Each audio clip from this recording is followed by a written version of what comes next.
We're starting right at street level in New York City. The date is September 1st, 2021, and, well, it is pouring. Oh, yeah. I mean, we're talking about the kind of rain that just instantly overwhelms an umbrella. Right, the kind that soaks completely through your shoes before you can even reach the corner. Yeah.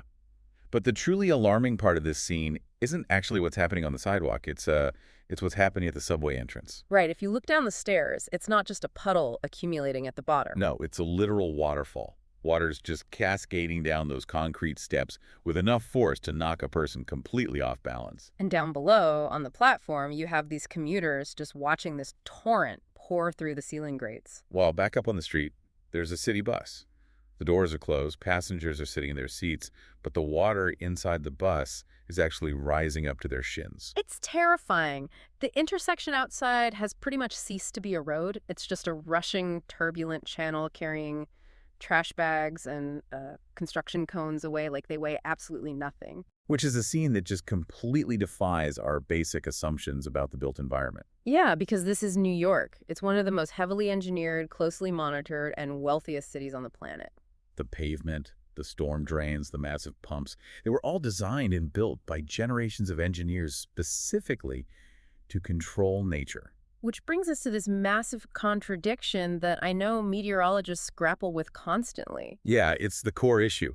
How can a storm be forecast days in advance, tracked by billions of dollars worth of satellites and radar, and yet the disaster still arrives seemingly without warning? How does a city like New York just lose control of rainwater in a matter of minutes? Welcome to Meteorology Matters, the podcast exploring the science, chaos, and stories behind the weather that shapes our world. This show was created by meteorologist Rob Jones. Today, you are going to learn why flash floods become deadly so quickly, even when people know heavy rain is coming. We're going to start in the concrete canyons of New York City to really understand urban hydrology. And then we'll move down to the Rocky River valleys of central Texas to see how natural terrain actually accelerates water. From there, we'll expand to mountain and desert landscapes around the world. The goal here is to really look at the collision between the atmosphere, the landscape, our infrastructure, and human behavior. So the journey really begins with understanding what water does when it simply runs out of places to go. Right. That September 2021 event we just described, that was the remnants of Hurricane Ida. And that storm actually prompted the National Weather Service to issue the first ever flash flood emergency for New York City. Which is a massive deal. The images that went viral, the ones that dominated all the Epido News broadcasts, were those subway waterfalls. But the most lethal aspect of that storm was largely invisible from the street. Yeah, 13 people died in the city during that event, and the vast majority of them didn't die in the subway system. No, they died in basement apartments. Which is just a horrific tragedy, and it really highlights this cruel reality of urban flooding.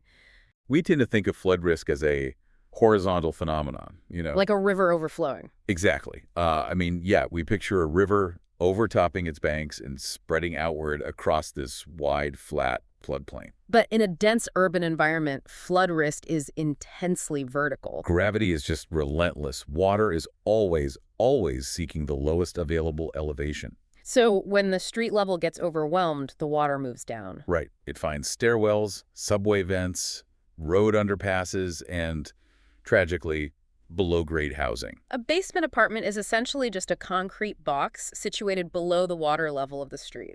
So if the street floods and water breaches the doors or windows of that basement, it fills up incredibly fast. Faster than people can react. Yeah, it traps the people inside before they can even push a door open against the sheer weight of the water. It really changes the entire paradigm of how we should visualize danger in a city. It does. If you're standing on a street corner and the water is up to your ankles, you might just brush it off as a nuisance. Just a wet commute. But to a hydrologist, that ankle-deep water on the street indicates a massive, catastrophic system failure. It means the subsurface storage is completely maxed out. Yeah, and millions of gallons of water are now actively hunting for the next lowest space. I really want to break down the math of why that subsurface system maxes out, because the sheer volume of water involved is just difficult to comprehend. It's staggering. And the public is usually just given a storm total forecast. Right. You hear on the news that your area is expecting 4 inches of rain over the course of the day. And 4 inches sounds pretty manageable if it's an all-day steady drizzle. Because a 4-inch storm spread evenly over 24 hours is something most modern municipal drainage systems can handle. The soil in the parks absorbs some of it, The gutters channel it slowly, and the sewer pipes carry it away to the treatment plants or outfalls. The massive industrial pumps can keep up with the flow. The system is stressed, but it functions. The catastrophic failure happens when the rate changes. When you get 2 inches of rain in 30 minutes, the entire equation just collapses. Because 2 inches doesn't sound like a disaster until you translate it into volume. Let's actually look at the numbers. Okay, let's do it. 1 inch of rain falling evenly over 1 square mile is equivalent to approximately 17.4 million gallons of water. Wow. Over 17 million gallons for just 1 inch over 1 square mile. So let's scale that to Manhattan, which covers about 23 square miles. Okay. If Manhattan gets a single inch of rain, that is over 400 million gallons of water dropped onto the borough. Just massive. Now, factor in a storm dropping 2 inches in half an hour. You're asking the infrastructure to ingest, transport, and discharge nearly 1 billion gallons of water in the time it takes to watch a sitcom. And New York, like many older American cities, operates on a combined sewer system in many of its boroughs. This is a really critical piece of the puzzle, right? It is. A combined sewer system means that the same underground pipes carry both the stormwater runoff from the streets and the wastewater from buildings. So the sinks, the toilets, the washing machines, it's all going into the same pipe as the rain. Yeah. And in the late 19th and early 20th centuries, this actually made engineering sense. You use the rainwater to kind of help flush the human waste through the pipes and out to the rivers or treatment plants? Right, under dry or light rain conditions, all of that flows together perfectly to a wastewater treatment plant. But when that billion-gallon pulse hits the system in 30 minutes, it hits what civil engineers call the conveyance threshold. The conveyance threshold is just the maximum speed and volume at which the pipes and pumps can physically move water. Because water is heavy and it's largely incompressible. It can only move through a pipe so fast before friction and fluid dynamics limit its speed. So when the rain falls faster than the catch basins on the street corners can swallow it, or when those massive pipes below are already full to the brim, The water has literally no choice but to back up. It ponds on the streets. and once it ponds on the streets, it begins seeking those lower elevations. The basements, the subway grates, the underground parking garages. And the scary thing is, this isn't a once-in-a-lifetime anomaly anymore. It wasn't just Ida. No, we saw widespread street, subway, and basement flooding again in New York on September 29, 2023.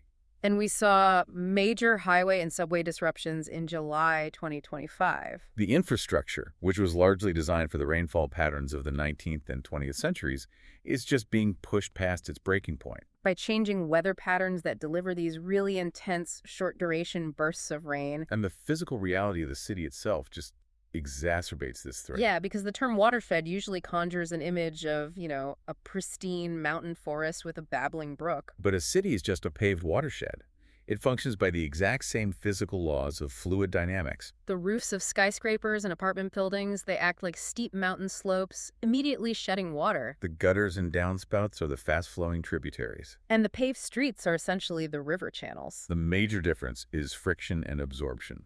In a forest, the soil acts like a giant sponge. Yeah, the roots, the decaying leaves, the uneven ground, they all create friction that slows the water down. Which allows a massive percentage of it to be absorbed into the earth. But in a city, the infiltration rate is practically zero. The concrete and asphalt force almost 100% of that water to run off instantly. By paving over the natural landscape, we've removed the friction that slows water down and the soil that stores it. So a short burst of extreme rainfall translates directly into an immediate, violent surge of runoff. Exactly. The concrete removes all the friction, accelerating the water. But for the city's drainage to actually fail, it still requires that sudden, massive injection of water from the sky. To get that billion-gallon pulse in 30 minutes, the atmosphere has to behave in a very specific, aggressive way. We have to look up into the atmosphere to see how these massive, concentrated volumes of water are generated in the first place. Forecasters look at a few key atmospheric ingredients. And the first major one is a metric called precipitable water. Okay, precipitable water.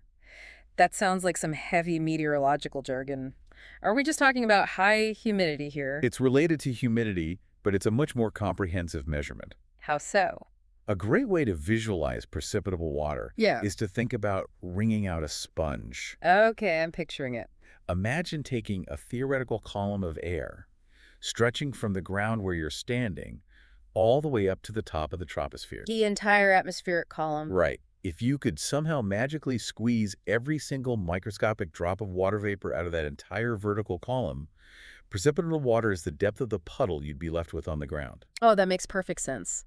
So when forecasters see exceptionally high precipitable water values, it means the atmosphere over a specific area is heavily loaded with moisture. The sponge is fully saturated. But moisture alone doesn't cause rain, right? No, you need a mechanism to lift that air. Like a cold front. Yeah, a cold front acting like a physical wedge, plowing under the warm air and lifting it up.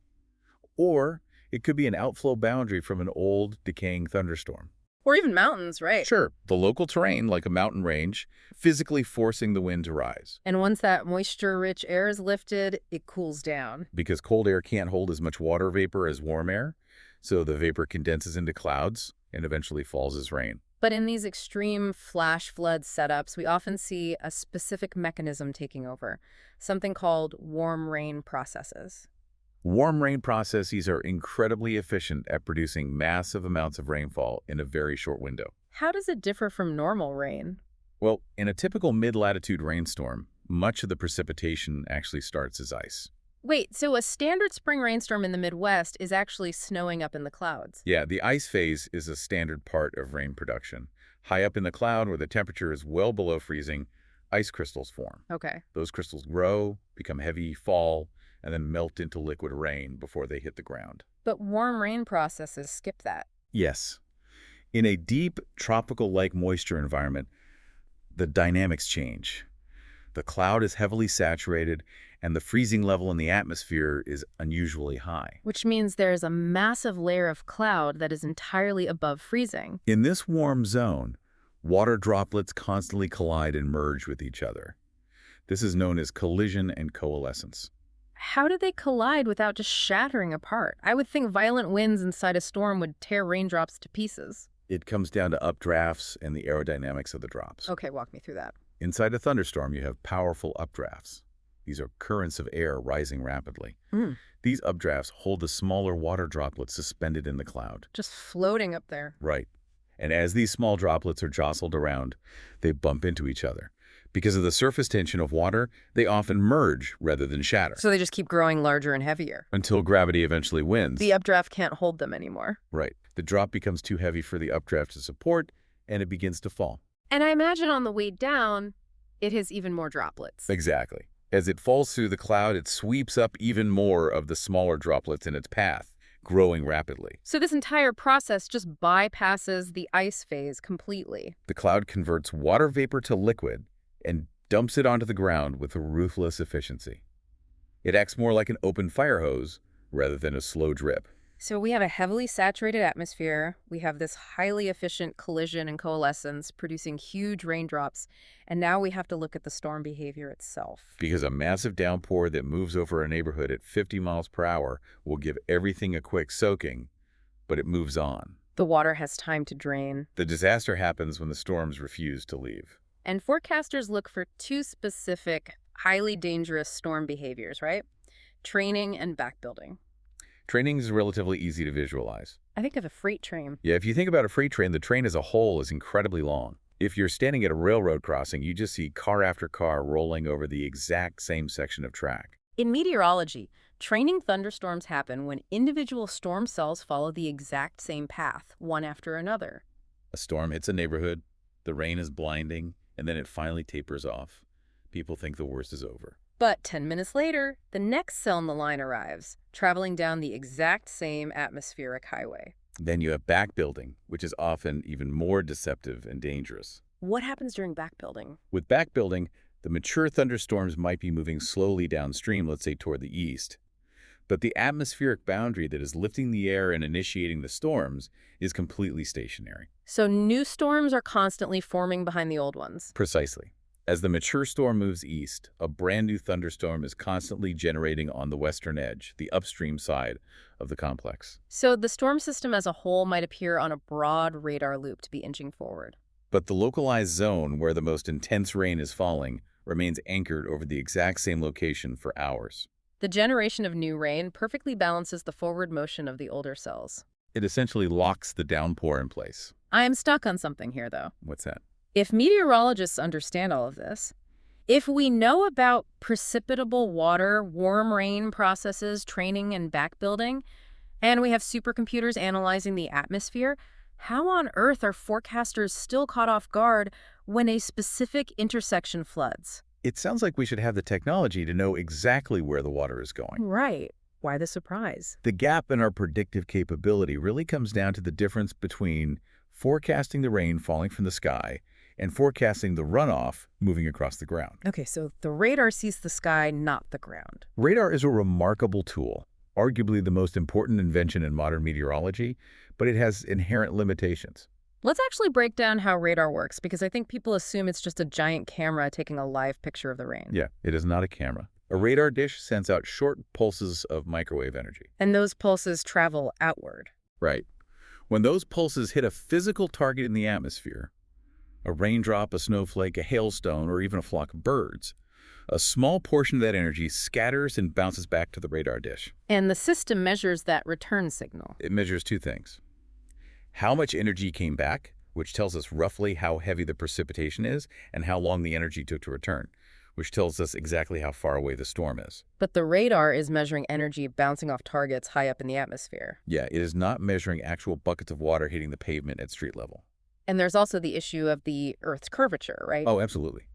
The radar beam travels in a straight line, but the Earth is a sphere, so the ground curves away beneath the beam as it travels outward. So the further away the storm is? The further you get from the radar dome, the higher up in the atmosphere the beam is looking.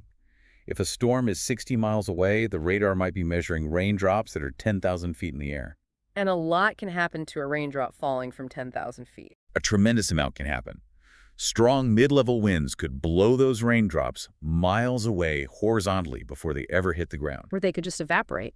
In a dry environment, the rain could entirely evaporate before reaching the surface, which is a phenomenon called virga.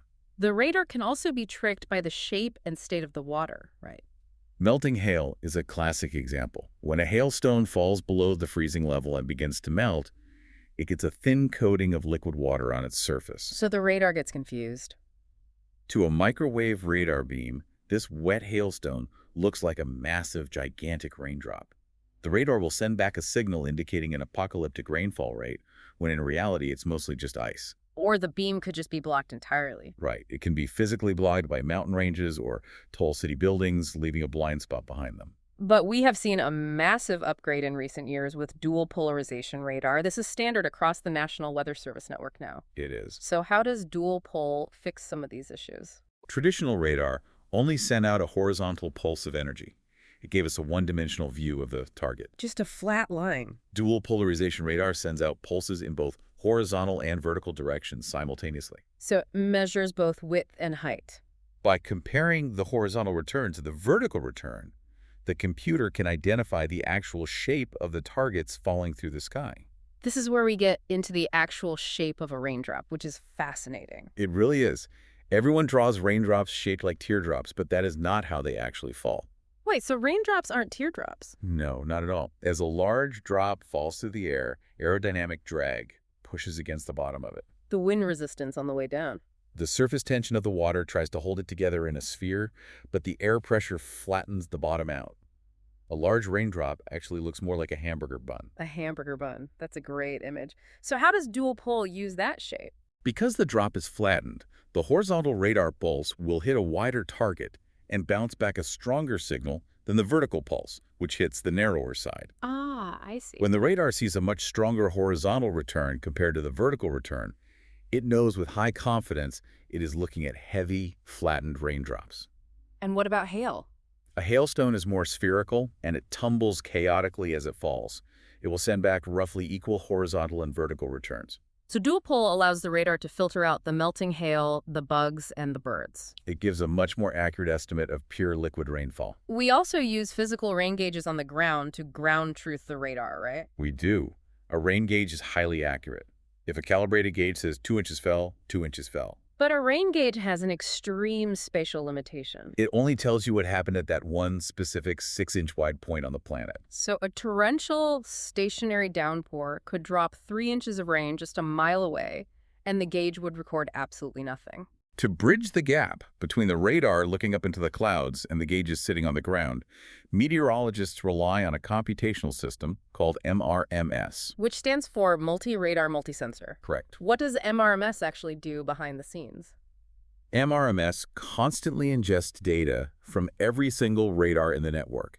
It stitches all those overlapping radar beams together to remove the blockages from mountains or buildings. It fills in the blind spots. Yeah, and it recalibrates the radar estimates against the actual surface rain gauges in real time. So it's constantly correcting itself. It incorporates satellite data and short-term atmospheric models, and it produces a seamless, high-resolution map of estimated precipitation that updates every 2 minutes. It gives forecasters a continuous, highly refined picture of exactly how much water is falling from the sky. But again, that only tells us the rain. Right. Knowing the rain does not automatically tell you where the water's going to pool on the ground. That is where a system called FlashEtch comes in. The LESH stands for flooded locations and simulated hydrographs. It takes the massive stream of rainfall data from MRMS and feeds it into a continuous hydrologic simulation. So it's looking at the ground. Avalanche does not just ask how much rain fell. It asks what happens to that specific volume of rain when it hits this exact piece of terrain. It models the actual physical geography. Yes, it runs on a 1-kilometer grid across the entire country, updating every 5 minutes. That's incredibly fast processing. The computer calculates how much water the soil in that specific 1-kilometer square can absorb based on current soil moisture levels. It calculates how much water is running off into local streams. And where the river channels are reaching their maximum capacity, it's predicting the behavior of the water on the ground rather than just the water in the air. Okay, if we have MRMS giving us 2-minute updates on the rainfall, and we have Flash simulating the runoff on a 1-kilometer grid every 5 minutes, why are forecasters still surprised? It's a fair question. Why does a specific subway grate turn into a waterfall while the next block is totally fine? Because a 1-kilometer grid, while incredibly advanced for national-scale hydrology, is still far too coarse to account for the hyper-local chaos of an urban environment. A hydrologic model assumes the municipal drainage system is functioning exactly as engineered. It assumes the storm sewer pipe has a specific diameter and is perfectly clear of all obstructions. But the real world is messy. It's full of trash and parked cars. A single clogged storm drain, blocked by autumn leaves, or a discarded plastic grocery bag, changes the entire fluid dynamic flow path of that intersection. Just one bag can do that. A vehicle parked slightly too far from the curb might redirect the street runoff away from a perfectly functioning catch basin, sending it pouring down an adjacent alleyway instead. Or construction debris could partially block a culvert under a road. A supercomputer in Washington, D.C. cannot know that a sheet of plywood fell over a subway grate in Queens 10 minutes before the storm hit. That makes total sense.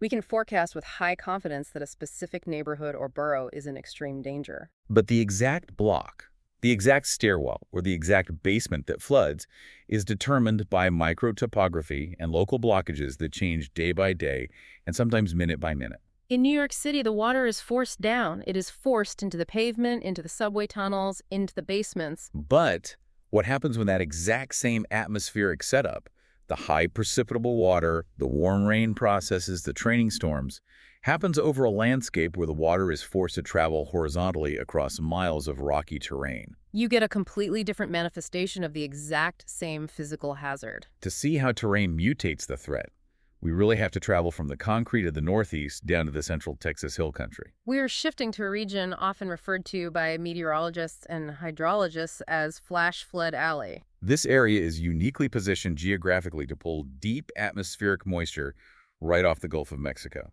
The tragedy that anchors this part of our discussion occurred in July 2025. Over 100 people died in severe hill country floods. The devastation hit small communities, rural highways, and particularly campsites situated in narrow river valleys. The contrast with New York City is visually stark, but the underlying hydrologic mechanisms actually share striking similarities. In New York, the impermeable surface blocking the water from soaking into the ground is asphalt and concrete. In the Texas Hill Country, the impermeable surface is the natural geology itself. We're talking about the Edwards Plateau. Right, and this region is characterized by steep slopes, narrow valleys, and incredibly thin, rocky soils resting directly on top of solid limestone bedrock. When extreme, short-duration heavy rain falls on that specific landscape, it acts almost exactly like concrete. The water simply cannot soak in. Hydrologists distinguish between two types of runoff, right? Saturation excess runoff and Hortonian runoff. Let's start with saturation excess. That's what happens when it has been raining steadily for 3 or 4 days. The ground is just soaked. The deep soil acts like a sponge, and eventually, that sponge is completely full. Any new rain that falls just sits on top or runs off because there is no physical space left in the soil. But Hortonian runoff is different? Hortonian runoff, named after the pioneering hydrologist Robert Horton, happens when the rainfall intensity simply exceeds the rate at which the soil can physically absorb it.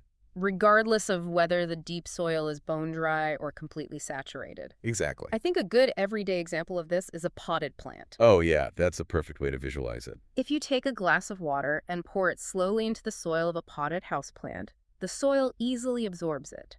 The water gently seeps down to the roots. Yeah, it has time to infiltrate. But if you take a 5-gallon bucket of water and dump it into that same pot in 2 seconds, almost all the water splashes out and violently runs over the sides. The soil might be completely dry underneath, but it never had the time to intake the water. The delivery rate exceeded the infiltration capacity. So in the hill country, during a training thunderstorm event, the intense rainfall rates create massive Hortonian runoff. The thin soils over the limestone simply cannot intake water fast enough. And because the regional topography features steep slopes, gravity takes hold immediately. The runoff doesn't pond like it does in a city. It races downhill. It funnels into small creeks. Those creeks funnel into larger tributaries, and those tributaries rush into the main river channels. This introduces a critical hydrologic concept, the time of concentration. What does that mean in practical terms? Time of concentration is a measure of how quickly a watershed responds to rain. It is defined as the amount of time it takes for a single drop of rain falling at the absolute furthest edge of a drainage basin to travel all the way down to the specific point on the river you're monitoring. Let's compare that to a massive river system to get a sense of scale. If you look at a large, flat river basin like the lower Mississippi River, the time of concentration might be weeks. Because it's just so vast and flat. Heavy rain falls in Minnesota or Ohio, and it takes weeks for that massive volume of water to slowly meander down the channel to New Orleans. You have weeks of warning to reinforce levees or evacuate floodplains. But in the small, steep basins of the Texas Hill Country, the time of concentration is measured in hours, or sometimes minutes. The entire watershed dumps its contents into the main channel almost simultaneously. This rapid convergence of water creates a terrifying hydrologic response, which meteorologists and engineers visualize using a hydrograph. A hydrograph is just a chart that tracks a river's water level, or its volumetric flow rate, over time. The horizontal axis is time, and the vertical axis is the water level. During normal conditions, the line hums along near the bottom of the chart, showing the river's normal, lazy flow. When rain falls, the line goes up to a peak, the crest, and then it slowly comes back down. When a flash flood hits a narrow Texas valley, the hydrograph doesn't show a gentle rolling hill. No, it shows a vertical cliff face. The rising limb of the graph, the part going up, is nearly vertical. And the steepness of that rising limb is often far deadlier than the ultimate height of the crest itself. Because it's about the speed of the onset. Exactly. If a river is going to rise 20 feet over the course of 3 days, you have ample time. You can pack your car, gather your family, collect your pets, and drive safely out of the valley. But if a river is going to rise 20 feet in 45 minutes, your warning time is vaporized. The speed of the water robs people of the physical time required to make decisions and take action. What makes this region particularly treacherous is the threat from upstream. A harrowing historical example is the July 1987 flood on the Guadalupe River in Texas. That was a horrific event. 10 teenagers tragically died when they were attempting to evacuate a church camp. Their vehicles were overtaken by a massive wall of water rushing down the river channel. That tragedy highlights a dangerous psychological blind spot that almost everyone shares: the local weather bias. As humans, we assess danger based on our immediate sensory inputs. Right. If I'm sitting by a river in central Texas or camping in a narrow valley and I look up, I might see a perfectly clear, starry sky. Or maybe it's just lightly drizzling. All your sensory inputs, your eyes, your ears, tell you that you're completely safe, the weather is fine right where you're standing. But 20 or 30 miles upstream, deep in the headwaters of that river, a training thunderstorm complex has just dumped 10 inches of rain in 3 hours. The storm might have already dissipated, the rain is completely stopped, but millions of tons of water are currently rushing down the canyon walls, converging into the river, and traveling directly toward your campsite. The disaster is no longer the storm. The disaster is the water. And the water is traveling towards you long after the sky is cleared. You're experiencing a beautiful, calm night. But a catastrophe is quite literally just arriving around the bend in the river. The institutional learning from these recurring disasters is a continuous, often painful process. Following the devastating July 2025 tragedy, South Central Texas saw a massive, coordinated push to close these warning gaps. By the time the July 2026 flood event occurred, just a year later, the region was actively testing new infrastructure and warning protocols. They recognized that the time of concentration was too short for traditional forecasting alone. So they installed new high-decibel warning sirens in remote valleys where cell service is unreliable. They deployed more real-time water level sensors on the upstream creeks to detect that vertical rising limb instantly. And they refined their localized wireless alert systems to target specific cell towers in the danger zones. The reports from the 2026 event indicated that these technological improvements did help some communities act earlier. The upstream sensors detected the rising limb faster, and the automated alerts went out more efficiently to the people downstream. But technology only solves part of the equation. Installing a new sensor on a bridge or sending a loud ping to a cell phone only matters if the person receiving the alert knows exactly what to do with it. The physical gap between the rain falling and the river rising is one thing. The psychological gap between warning issued and life saved is incredibly complex. We have to unpack that psychological gap. A forecast can be scientifically flawless. The dual-pole radar sees the rain perfectly, the MRMS stitches it together, the LFLES models predict the runoff, the hydrograph anticipates the crest, and the meteorologist immediately hits the button to send the warning. And yet, people still drive their cars directly into flowing water. Why does the system fail at the final human step?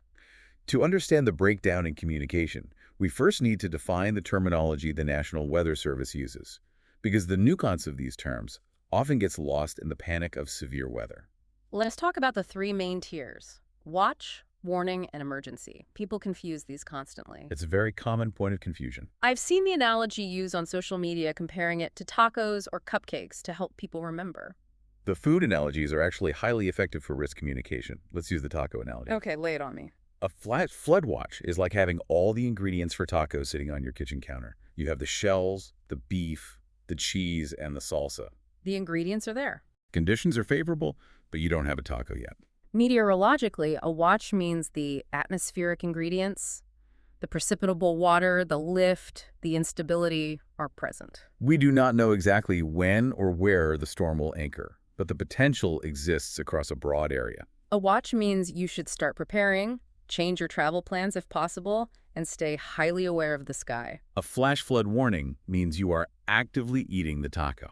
That's a great way to put it. A warning means the event is imminent or actively occurring. The radar confirms the training storms are present, the ground gauges are spiking rapidly, the danger is real, localized, and present. A warning means take immediate action, get to higher ground immediately. And then there is the flash flood emergency, which is the highest tier. How does that differ from a warning? A flash flood emergency is an exceedingly rare tag.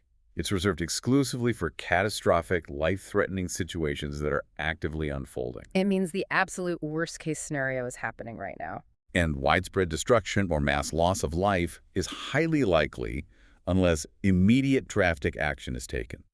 This was the tag used in New York during Ida. If the terminology is clearly defined by meteorologists, why is public communication so difficult during an event?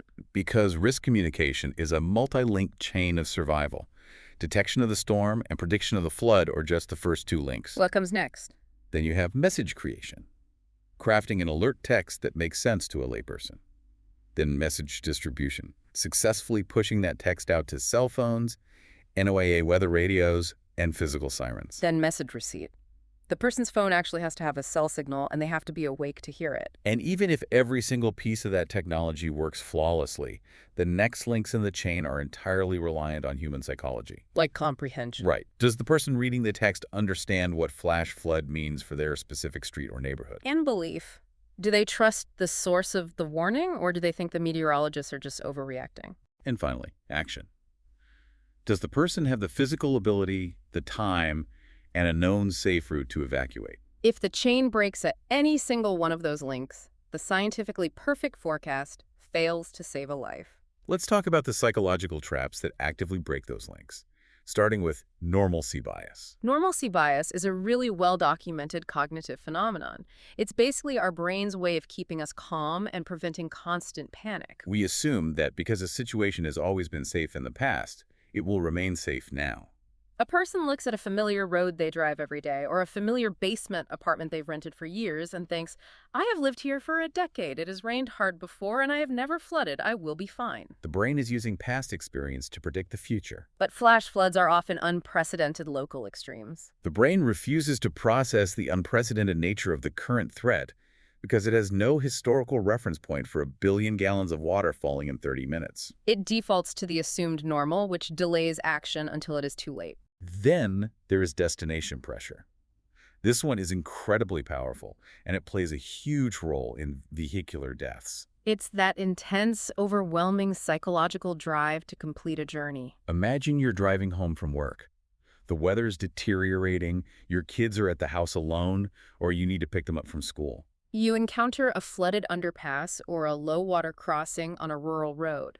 Logic dictates you put the car in reverse and turn around, but destination pressure whispers to you. It tells you that turning around means a 40-minute detour on unfamiliar backroads. Or maybe you worry you won't be able to get home to your family at all.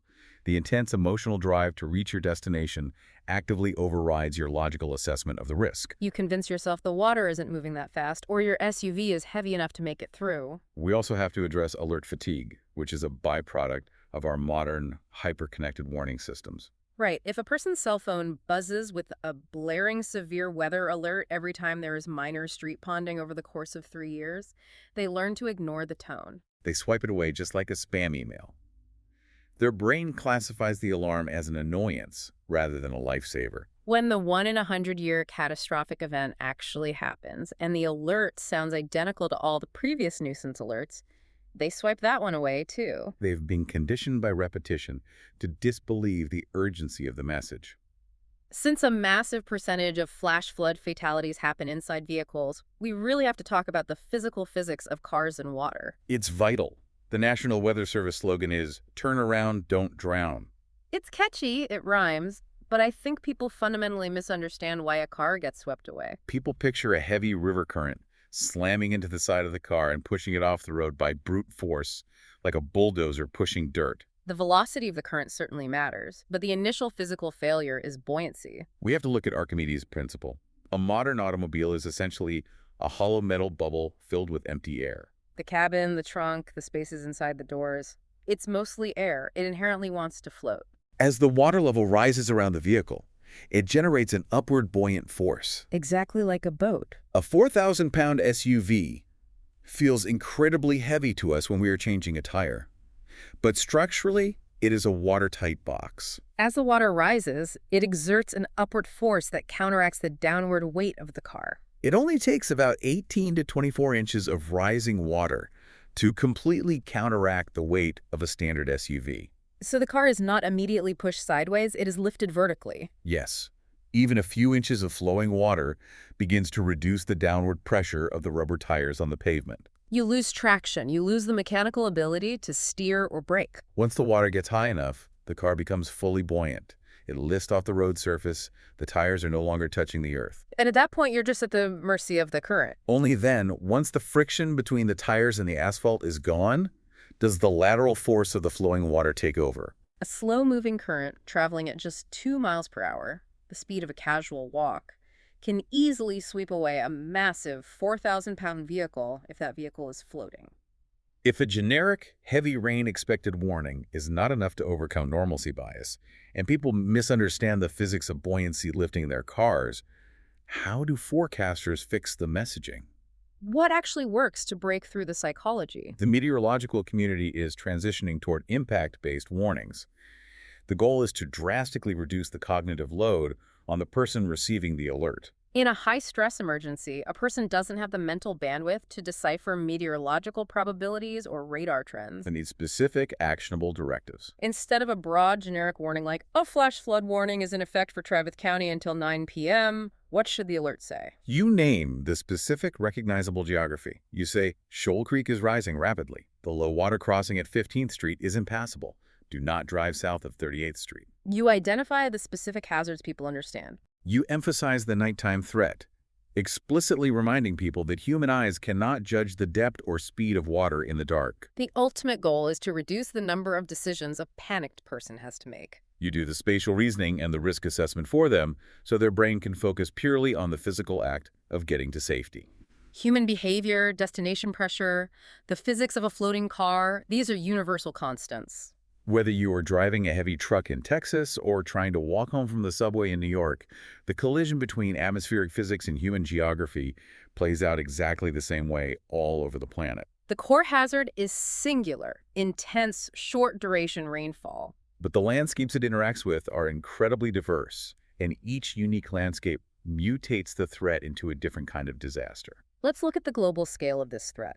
The World Meteorological Organization tracks this data, and their findings are sobering. Flash floods account for a massive majority, nearly 85% of all flood-related fatalities worldwide. The WMO and other international agencies manage the flash flood guidance system, right? This is a global network that provides operational forecasters in developing nations with the real-time radar, satellite, and modeling data they need to issue warnings. This system serves billions of people globally. But as we just discussed with the chain of survival, the technical capability to issue a warning doesn't instantly solve the vulnerability on the ground. We have spent time dissecting the concrete grid of New York and the rocky hills of Texas. Let's look at how other distinct terrains mutate this threat, starting with massive mountain ranges. In July 1976, the Big Thompson Canyon flood in Colorado killed 144 people. Big Thompson is the textbook hydrologic example of confined mountain topography exacerbating a flood. A nearly stationary thunderstorm complex anchored itself directly over the headwaters of a steep, narrow canyon. The storm dropped a massive volume of water in just a few hours. The runoff had absolutely nowhere to go but straight down the narrow rock corridor of the canyon. The canyon walls acted as a giant funnel. They concentrated the entire volume of the watershed into a single, narrow channel, drastically increasing both the depth and the velocity of the water. In a steep mountain landscape like that, the time of concentration is so short that warning time isn't reduced to hours, it is reduced to mere minutes. A sheer wall of water travels down the canyon faster than a person on foot can scramble up the steep, rocky sides to safety. And in many of these mountain disasters, the water itself isn't even the primary killer. This brings us to debris flows. We saw this tragically in Sarno, Italy in 1998, where over 150 people died, and again on a massive scale in Uttarakhand, India in 2013. When prolonged or intense short-duration rainfall hits steep, geologically unstable slopes, the water mobilizes the earth itself. It is not just water anymore. It ceases to be a flood of water and becomes a debris flow. The intense rainfall saturates soils that might be weakened by previous rains, or composed of loose volcanic ash, or stripped of holding vegetation by recent wildfires. The water acts as a lubricant, and massive sections of the mountain give way. It becomes a dense, fast-moving slurry of mud, boulders, uprooted trees, and structural debris. The physical dynamics change entirely.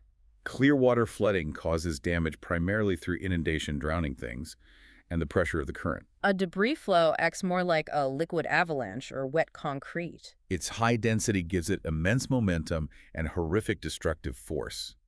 A debris flow doesn't just flow around a house or fill a basement. It physically crushes the structure to splinters and carries the remnants away. The boundary between a meteorological flash flood and a geological landslide blurs entirely, creating a hybrid disaster that is vastly more lethal than water alone. Then you have the intersection of extreme weather and modern underground infrastructure. We saw a horrifying example of this in Zhengzhou, China in July 2021. The city received record-breaking short-duration rainfall rates that overwhelmed all surface drainage. The water overwhelmed the surface streets and poured directly down into the active subway system. Zhengzhou is a terrifying reminder that modern infrastructure is not always a shield against nature. In certain extreme scenarios, infrastructure acts as a funnel that concentrates the risk below ground. When a massive subway tunnel or an underground expressway fills with water, the avenues for escape are severely limited by the architecture itself. The structural design becomes a trap. Heavy industrial pumps fail immediately when the power grid goes out. The sheer volume and weight of the inflow traps passengers inside subway cars in an environment they previously believed was a safe, engineered marvel of the modern world.